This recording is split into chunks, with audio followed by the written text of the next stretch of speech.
I'm not here to murder. Bend the knee and join me. Or refuse and die. You need to find a way to make her listen.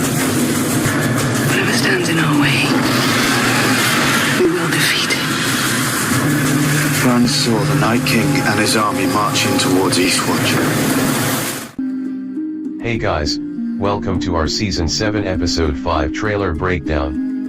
There will be spoilers in this video, so proceed with caution. Shall we begin? The trailer opens up right after the battle has ended. Daenerys was victorious against Lannister and Tarly men, and now she is giving the remaining survivors an opportunity to join her side or she tells the survivors that she is not here to murder, bend the knee and join me or refuse and die.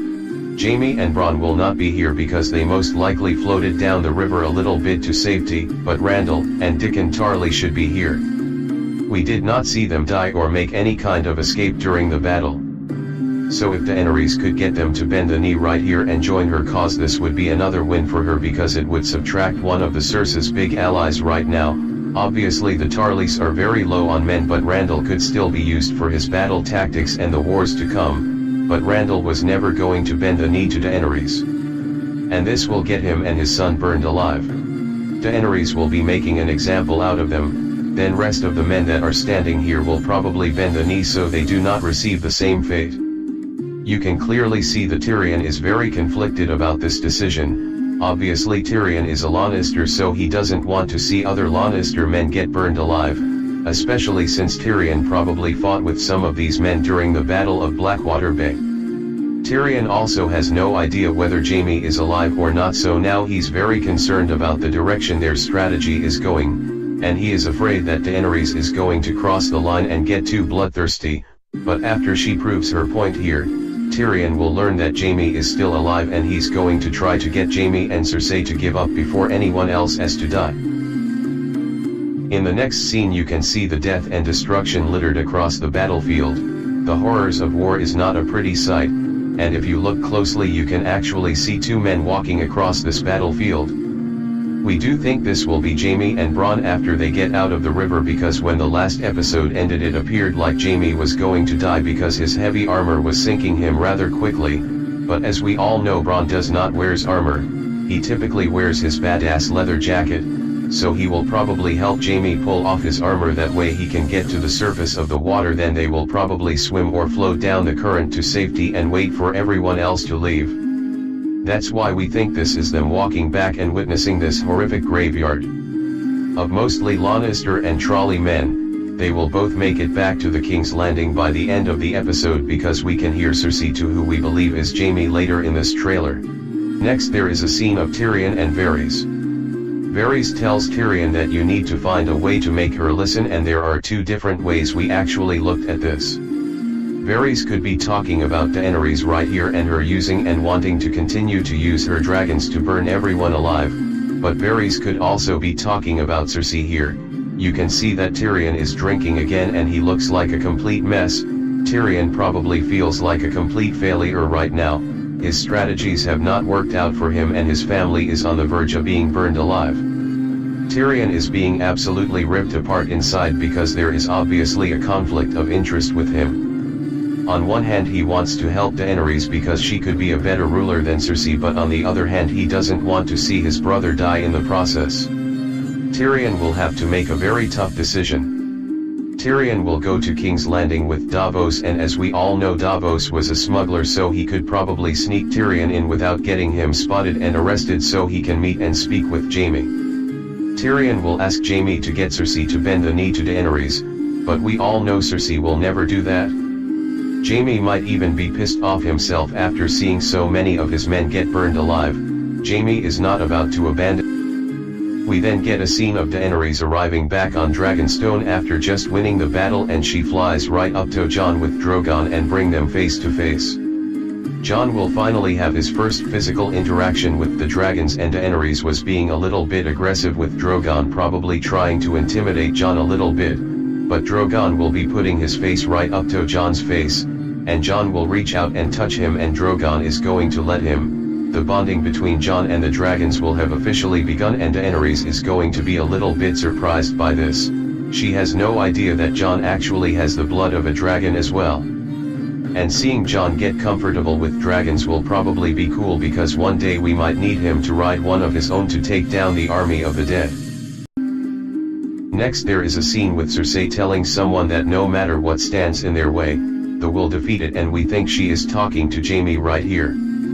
We believe he makes it back to King's Landing, and he tells Cersei everything that happened during the battle, and she is still confident that they can win this thing. Randall Tarly did say that the gold made it back to King's Landing, so Cersei is going to use that gold to pay off the bank, and she will get herself a large sellsword company.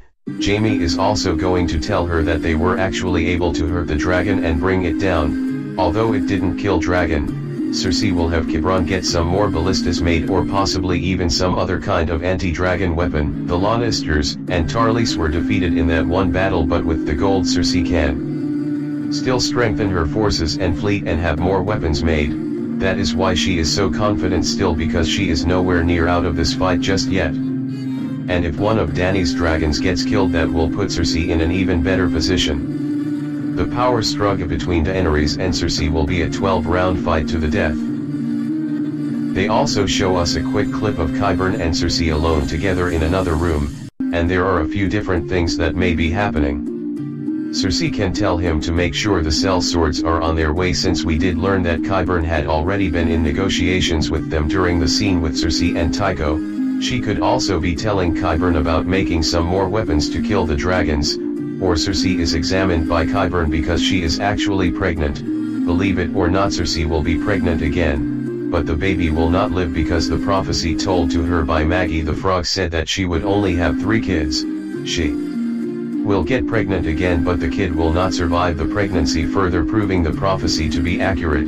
This could potentially drive Cersei even further into madness if she loses another child, but we will have to wait and see how that plays out. But we did see Cersei and Jaime getting ready to have sex, so the chances. Next we go to Winterfell, where Brandon Stark is sending out all of his ravens to spy on the Night King's army so he can track their movements, and if you look closely at the army of the dead, you can actually see the Night King and his taught Lieutenant White Walkers on their horses. There is a scene from the trailer that shows the Night King looking up into the sky, then it showed Bran snapping out of his vision. The Night King might look directly up at the ravens and he will know that it is Bran, and this will cause Bran to snap out of it. The Night King could also be looking up at a dragon, because Daenerys will eventually take her dragons up there to help Jon. The Night King and his army are currently marching to Eastwatch by the sea, and this is where they will breach the wall in some low and get south. The Hound saw this in his visions in the flames. He could see where the wall meets the sea, and he saw army of the dead marching past a mountain that looked like an arrowhead. The Brotherhood and the Hound may be at Eastwatch already, warning everyone about what's coming, and Tormund should also be there since Jon told him and the wildlings to go and man the wall. Jon will also be taking his own group of men here. All of these amazing characters will go beyond the wall together to capture a White, because Jon is still trying to convince everyone about this threat.